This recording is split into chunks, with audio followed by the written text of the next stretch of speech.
Oh, and what fun you're all going to have in the different points in your river on your way to the different things that you're wanting as you're rooting for each other and praising each other and knowing that each other will have success and not nitpicking over who should want what and not squabbling over resources because you understand that there are no shortages.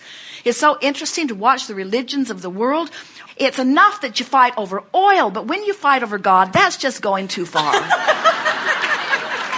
That's just going too far. When you say, God is only here where we are, and all of those other heathens out there, they don't have the path to God. And we say, oh, God is downstream for everyone. And you can individually hold yourself apart from that well-being or flow with it, but it's not dependent upon what church you're standing in or what book you're holding. It's dependent upon which way you're pointed in this stream.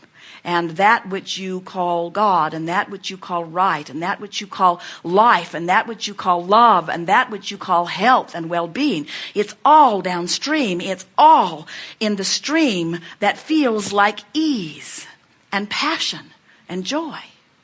That makes the most sense to me. I was raised in a religion, and when I listen to you, I'm like, oh my gosh, that feels like beats my heart and brings joy. And the more that I'm flowing downstream, I feel like a little kid. Well, and I want to play on the playgrounds. Like the religions don't have it all wrong. In other words, think about it. So think about a religion that says, here you are living life, and you will one day die, all accurate, and when you die, you will become something more, all accurate. And then think about a religion that says, and when you do good deeds, you will allow yourself eternally to be that joyful, exalted being that you are. Nothing wrong with that statement. But when they say, but when you do this thing that you should not do, then you are damned, they've got you pointed upstream. And that's the reason that you feel that guilt. That's the reason you feel that discord. But then when they say, but if you'll stop doing those evil deeds that I and my committee have decided are evil because it is in our economic best interest to call it that way.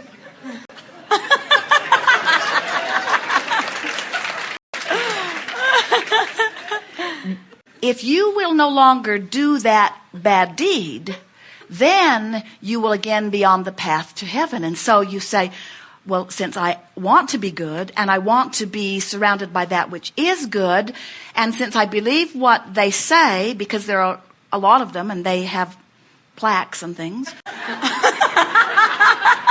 robes and important looking things, I will then do the thing that they say is the good deed. And in doing so, you turn your boat in the stream and you do feel better.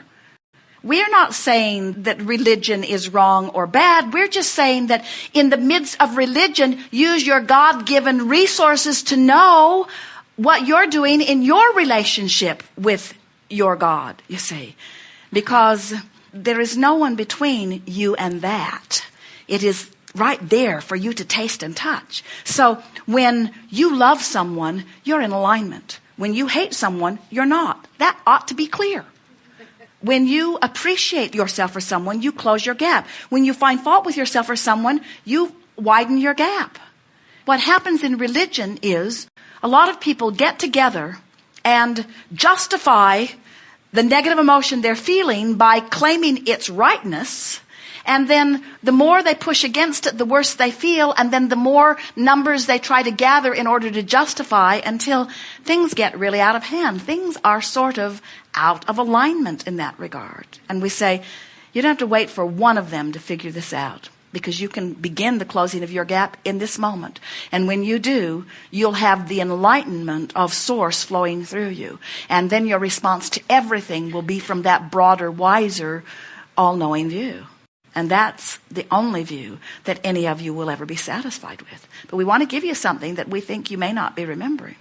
You were source energy. You came into this physical body. This life in this body caused you to become more. And the source energy part of you became more. So it's you not staying up to speed with you. In other words, that's the leading edge eternal you that you're reaching for, you see. And if you do anything less than that, you're going to feel dissatisfied. And there are so many people in so many churches, so many different churches around the world, that life has caused them to become more, and by holding fast to the doctrines of their religions, they are holding themselves apart from that which their life has caused them to become. And in time, they'll croak, and then they'll reemerge into non-physical, and they'll all have a good laugh about all of the reasons that they used as their excuse to not allow themselves to go with that flow. Thank you. And when they get there, you're going to find people in your heavenly church that you never thought you'd see there. All colors of skin, all shades of everything. In other words, you are all source energy.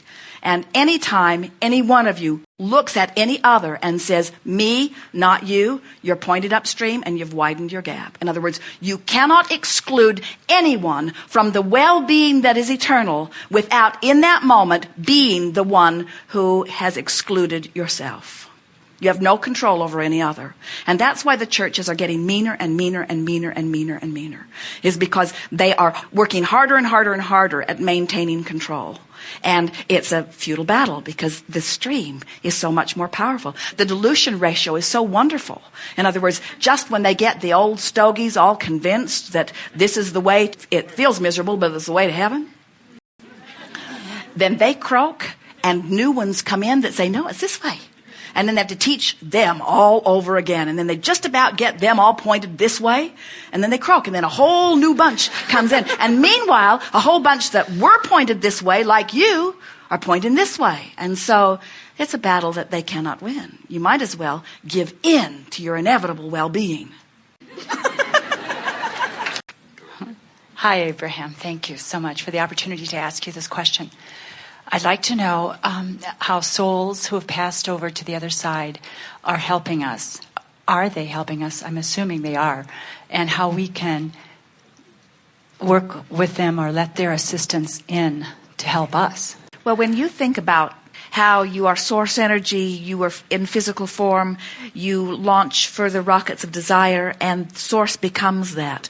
Those friends that you have known in physical form who are now non-physically focused, they are part of that non-physical energy that is calling you toward what you are wanting.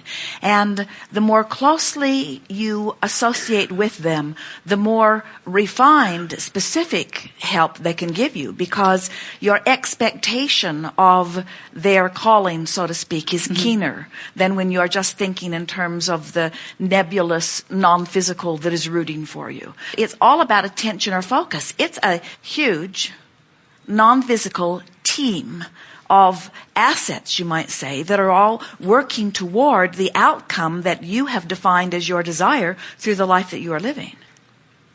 Have you ever had that feeling that someone that you knew and loved was there with you, and you even are able to identify who it is? There is nothing that is dead about non-physical at all. The other day, Jerry and Esther were in one of their favorite restaurants in San Diego. They went there specifically to relive old times, so to speak. It was the first place that Esther ate swordfish with Jerry, and they still believe that it is the best swordfish that they eat anywhere, and they eat swordfish everywhere.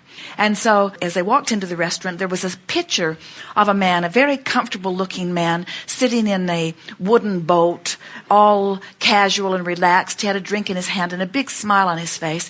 And Jerry and Esther both noticed the picture. It was odd how it caught both of their attention. And Jerry asked the hostess, who was that in the picture? And she said, it is Mr. So-and-so. He is the owner of this chain of restaurants, and he has recently died. And right away, Jerry and Esther had a sense of that was why they were drawn to see the picture. Maybe it had not been there before, and maybe it had, but they could feel something striking about their awareness of it. So they sat to eat, and Jerry is expressing to Esther how he loves this restaurant so much, and even though there are others of the same name, that the food in this restaurant seems to be the very best. And I wonder why that is, he says. And this man flowing through Esther, all full of energy and enthusiasm, looked right at Jerry and said, "It's management." And Esther said, "Whoa." It was an exhilarating, what a jovial, good-feeling man. And then Jerry said, "Well, where did you find your managers?" And he said, "They were personal friends in the beginning." Wow. And then Jerry said, "Why is the food so much better here than at any of your other restaurants?" And he said, "Because this is where I came every day, and I made sure that they were on it here. I lived nearby." And Jerry asked a few other questions, and Esther laughed more with him flowing through her than she does in a normal 5 or 10 minute conversation. He said, "I would do something about these potatoes. I would talk to someone about these potatoes. They were not mixed to his liking." A sort of a gratin potato with big lumps in it. It was not smooth in the way that he liked it. And so Esther said, "I don't know why we even think in terms of non-physical as being separate from us, because it is so not separate." And Jerry and Esther sitting there in love with life, in adoration and appreciation of this restaurant. And Esther, with her open valve, this man flowed right through and had lunch with them and commented even on what was going on, playfully answering all of Jerry's questions. And so then Jerry went to another woman in the restaurant and he said, "How long have you worked here?" And she said, 20 years. And Jerry said, "Did you know the owner?" And she said, "Oh, yes, I knew him very well." And Jerry said, "Did he eat here?" And she said, "Every day. He kept us on our toes. He lived nearby."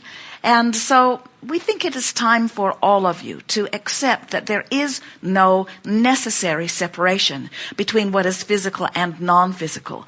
And the separation, if it exists ever at all, is because the human part of you is not up to speed with the non-physical part of you.